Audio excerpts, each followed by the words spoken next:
Subhanallah, alhamdulillah,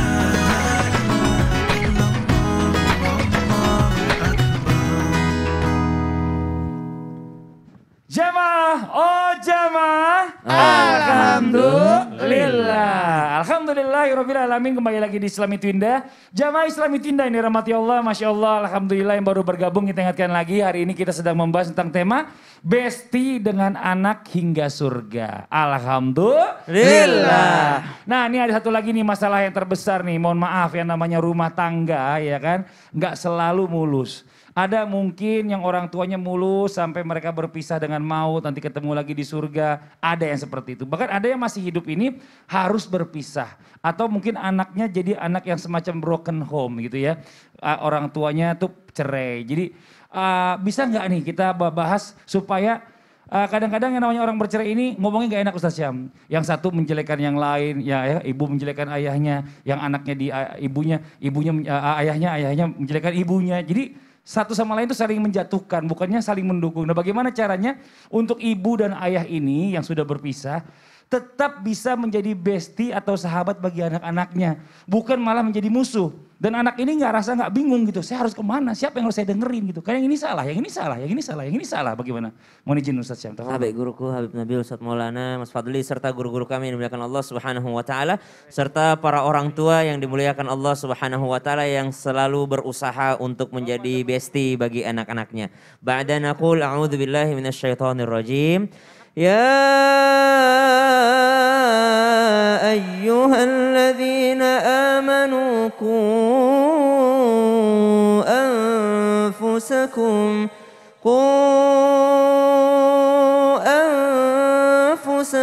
wa ahlikum nara. Allah Subhanahu wa Ta'ala berfirman di dalam Al-Quran, wahai orang-orang yang beriman, jagalah diri kalian dan keluarga kalian daripada api neraka. Maka jikalau dikatakan ada sepasang yang berpisah, akhirnya menjadikan anak ini broken home, apakah lepas tanggung jawabnya? Oh tentu tidak. Karena Allah katakan ku anfusakum wa ahlikum nara. Jaga diri kalian dan keluarga atau keturunan kalian daripada api neraka. Maka tetap wajiblah orang tua. Seorang ayah tetap wajib mendidik anak-anaknya. Seorang ayah tetap wajib menafkahi anak-anaknya. Dan juga seorang ibu tetap wajib menjadi bestie untuk anak-anaknya. Tempat ia curhat, tempat ia berbicara, tempat ia berbincang. Maka kalau dikatakan bahwasanya jikalau sudah berpisah seperti ini, apa yang harus dilakukan? Maka yang pertama tetap yakin bahwa tidak ada mantan anak. Sering sekali disampaikan oleh guru-guru kita di sini, mantan suami mungkin ada, mantan istri mungkin ada, tapi anak tetaplah anak yang akan dimintai pertanggungjawabannya di hadapan Allah Subhanahu wa Ta'ala. Bukankah sering kita dengar riwayat bahwasanya ada seorang orang tua yang sudah hendak melangkahkan kakinya ke surga, lalu ternyata di belakang seorang anak dihakimi juga, lalu anak ini divonis masuk neraka, namun ternyata dikatakan, ya Allah, saya tidak rela masuk neraka sendirian karena saya tidak mengerjakan sholat, bukan karena saya tidak mau sholat, tapi tidak pernah diajarkan oleh orang tuaku. Saya melakukan maksiat bukan karena saya ingin melakukan maksiat, tapi saya tidak tahu bahwa itu adalah maksiat karena orang tuaku tidak pernah mengajariku. Maka ditariklah kembali seorang ayah tersebut, lalu tidak jadi ia melangkahkan kakinya ke dalam surga karena dia lepas tanggung jawab daripada anak-anaknya. Maka yang pertama, jangan lupa bahwa anak adalah titipan Allah dan ia adalah tanggung jawab dari Allah Subhanahu wa Ta'ala. Yang kedua, hubungan kita kepada manusia itu sangat terkait dengan hubungan kita kepada Allah Subhanahu wa Ta'ala. Jadi jangan pikir kita hanya memperbaiki hubungan sesama manusia. Saya mah yang penting akhlak saya bagus, yang penting saya jujur, yang penting saya amanah, yang penting saya kalau bisnis ini. Memperbaiki hubungannya kepada manusia tanpa memperbaiki hubungannya dengan Allah percuma. Maka perbaiki hubungan kita kepada Allah Subhanahu wa Ta'ala. Kami berbicara setelah terjadi misalnya perpisahan ini, naudzubillahi min dzalik. Namun jikalau sudah terlanjur, maka apa yang harus dilakukan? Perbaiki hubungan kita kepada Allah Subhanahu wa Ta'ala. Kenapa ya saya sejak pisah dengan pasangan, anak-anak saya ini menjadi menjauh dari saya. Padahal saya tidak ada niat untuk menjauh dari mereka. Saya cuma bermasalah dengan istri saya. Kenapa anak saya ikut-ikutan menjauh dari saya? Oh, coba kita periksa. Apakah hubungan kita kepada Allah itu jauh atau dekat? Atau kita memeriksa hubungan kita dengan Allah Subhanahu wa taala. Kita periksa hubungan kita dengan Allah. Kalau kita dekat dengan Allah Subhanahu wa taala seperti segitiga. Semakin kita dekat dengan Allah Subhanahu wa taala, maka sisi satunya juga akan ikut mendekat. Maka perbaiki hubungan kita dengan Allah, insya Allah hubungan kita juga sesama manusia akan diperbaiki oleh Allah Subhanahu wa taala. Yang ketiga, ketika harus terjadi perpisahan, maka hendaklah kita menutupi aib sesama manusia. Jikalau dia adalah seorang pasangan kita atau mantan pasangan kita, namun ia tetaplah seorang ibu daripada anak-anak kita. Tidak layaklah seorang ayah membongkar aib ibunya di depan anak-anaknya, dan tidak layaklah seorang ibu membongkar aib ayahnya di depan anaknya. Wallahu ta'ala. Masya Allah. Terima kasih banyak Ustaz Syam. Kita ngebahas tadi sebelum iklan ya. Karena kalau saya itu tipikal orang tua, saya ngasih ke anak itu, lihat ini kepentingannya bagaimana. Kalau memang penting saya kasih, kalau enggak saya kasih. Nah tapi ada yang nanya sama saya, kita pengen jadi bestie sama anak Mas Fadli ya. Kalau bisa kan kita segala macamnya itu kita ingin semuanya anak kita turutin. Tapi gak begitu juga saya bilang. Kadang ada juga semuanya udah diturutin tapi ini anak malah jadi susah diatur. Malah bakal jadi musuh sama orang tua. Bagaimana cara pengasuhan yang baik? Bismillahirrahmanirrahim. Berbicara tentang bagaimana kita memberikan keinginan anak, tetap kita ambil rumusan. Berilah sesuai kebutuhan, bukan keinginan. Sekali lagi, kebutuhan tapi bukan keinginan. Kalau anak minta pisau, mau kasih. Anak minta mobil, memang dikasih. Jangan, kasih aja mobil kuadrat. Mobil-mobilan. Mobil kuadratan. Ya, mobil-mobil. Iya, mobil-mobilan. Ditambahin an. Jadi, yang pertama, boleh tapi terapkan kedisiplinan. Mohon maaf kalau saya alhamdulillah rabbil alamin ya Allah berusaha supaya anak saya tidak begini sama saya. Bikin malu-malu. Pas kita duduk ada tamu, uang. Ya Allah, apalagi memberikan ini buat semua yang di rumah. Memberikan anak di saat nangis. Ketika nangis dikasih. Jadi konsep pemikiran anak, kalau aku butuh sesuatu aku nangis. Salah besar. Salah besar. Terapkan kedisiplinan. Bagaimana dia bisa menghargai usaha. Tidak gampang itu dapat sesuatu. Dan kalau bisa, mohon maaf, mau pergi ke supermarket atau tempat jualan atau warung atau apapun, beritahu anak, ambil sesuai yang kau mau makan. Semua diambil, semua lapar mata namanya. Hati-hati, nanti terjadi yang namanya mubazir dan tidak menghargai. Apalagi berikan pengertian. Nah, bisa. Tapi kadang-kala gini. Kadang-kala permintaan anak itu adalah merupakan doa. Belikan aku mobil. Iya, insya Allah nanti kita beli mobil ya nak. Yang pertama kita beli kuncinya dulu. Atau gantungan kuncinya dulu. Pelit nih abahnya. Bukan pelit, ya Allah. Mana bapaknya gak tahu bawa mobil juga. Oh, iya. Bapaknya gak bisa nyetir. Kasih pengertian dulu. Nanti nak ya. Nanti ada masanya nak. Jadi gitu. Kemudian ajarkan. Kalau bisa, mohon maaf. Dia meraih sesuatu dengan hasil usahanya. Boleh beli sepeda. Mau beli sepeda lagi. Boleh nabung. Sehingga anak memotivasi dirinya untuk jadi baik. Saya suka kepada orang tua yang memberikan karunia kepada anaknya. Bukan hanya harta, bukan hanya rezeki berharap, tapi karunia. Jadi sejak kecil dia ajar untuk mendapatkan sesuatu. Oh berarti kalau aku ingin sesuatu, aku harus usaha dulu. Harus usaha dulu. Makanya pembelajaran Isra Mi'raj yang bulan kemarin adalah pelajaran di mana langit pertama ketemu Nabi Adam, langit kedua Nabi Nuh, ada keterampilan di situ, ada ilmu orang tua, langit ketiga adalah ilmu ekonomi Nabi Yusuf alaihissalam, bagaimana harus mengatur keuangan dan sebagainya. Kemudian ilmu kesehatan di langit keempat Nabi Isa, langit kelima ilmu politik, ilmu bahasa Nabi Sulaiman alaihissalam, kemudian langit keenam Nabi Musa, ilmu strategi hidup, dan yang ketujuh Nabi Ibrahim ilmu agama. Jadi anak itu dibekali. Oke? Siap kan? Itu Mas Fadli tadi kan mau 100 juta anaknya. Mending saya aja dulu kasih itu. Buat apa? Buat kasih anak saya juga.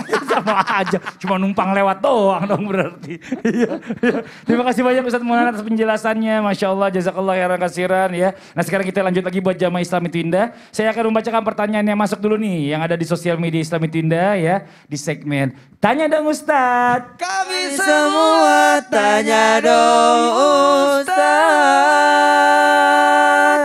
Ya kita masuk ke pertanyaannya dari segmen Tanya Dong Ustadz ini ya dari Instagram hamba Allah. Assalamualaikum Habib dan Ustadz, saya ingin bertanya. Bagaimana kalau orang tua ingin anak mengalami kehidupan seperti zaman dulu? Yaitu tidak boleh pakai HP dan tidak boleh pegang uang. Apakah ini termasuk tidak menunaikan hak dan kewajiban orang tua terhadap anak? Karena anak sekarang kalau dikasih malah minta terus katanya. Dan kalau nggak dikasih malah ngebentak saya Habib. Terima kasih. Wassalamualaikum warahmatullahi wabarakatuh. Nah ini bagaimana nih Bib mendidik anak di zaman sekarang? Apakah seperti kita terapkan pola kita zaman dulu? Nggak boleh pegang handphone, nggak dikasih uang. Ya nggak mungkin ada solusinya Bib. Nggak mungkin juga kayak gitu ya kan. Berarti kita mundur dong kehidupannya. Tafadhol Bib. Baik.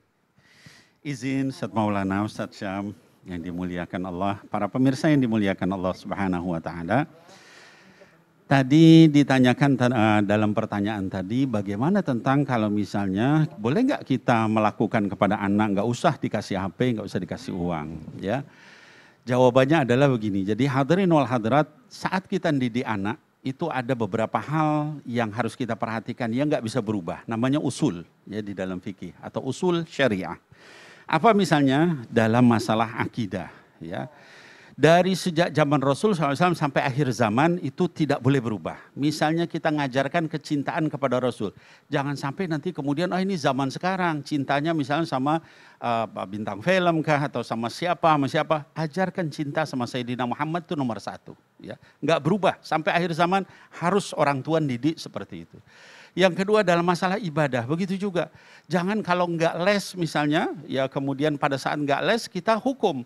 Saat nggak sholat kita biarin, itu nggak bisa. Ya, jadi justru sholat itu nomor 1 sebelum yang lain-lain. Ya. Kemudian usul muamalah, ya misalnya dalam kaitan hubungan antara lawan jenis. Dari sejak dulu sampai akhir zaman nggak boleh berduaan dengan yang bukan mahram. Itu harus kita saklek dalam hal-hal seperti itu. Tapi ada hal yang berubah sesuai dengan zaman. Dalilnya apa? Dalilnya baginda Rasul SAW dalam satu kesempatan memberikan arahan tentang masalah penyerbukan kurma di Madinah. Karena beliau bukan ahli pertanian, akhirnya kemudian Madinah itu gagal panen. Nah, ketika gagal panen kemudian kata baginda Rasul, kenapa seperti ini? Kami nurutin perintah Anda kemarin ya Rasulullah, kasihan itu kepada kurmanya, jangan dikawinkan caranya begitu. Setelah itu kata baginda Rasulullah SAW, beliau menyampaikan sabdanya yang luar biasa sampai akhir zaman kita bisa pegang. Antum a'lamu bi amri dunyakum. Di dalam riwayat Muslim, hadis yang sahih. Kalian tuh lebih tahu dalam urusan dunia kalian. Nah, dalam hal-hal yang sifatnya duniawi seperti ini kita boleh beristihad. Ya, sama misalnya tadi soal handphone. Ya boleh nggak kita kasih? Ya kita lihat maslahat, madorotnya apa. Biasanya kalau misalnya kita ditaruh di pesantren, anaknya pesantrennya bikin kebijakan nggak boleh bawa handphone, ya berarti nggak boleh gitu ya. Tapi sekolah boleh, maka kita batasi mana yang baik, berapa lama menggunakan handphone, jam sekian misalnya harus kita batasi sesuai nanti perkembangan umur anak. Ya makin dewasa ya makin kita berikan kebebasan, tapi jangan dari kecil di los itu ya. Nah kemudian terkait dengan masalah uang misalnya. Diajarkan untuk manajemen penggunaan uang ya. Tadi Ustadz Maulana tadi menyampaikan bagaimana kalau misalnya sama anak itu kita jangan apa-apa diturutin. Tadi berapa Mas Fadli? 100 juta ya. Boleh ya, dikasih ke Habib Nabil boleh. Oh gitu.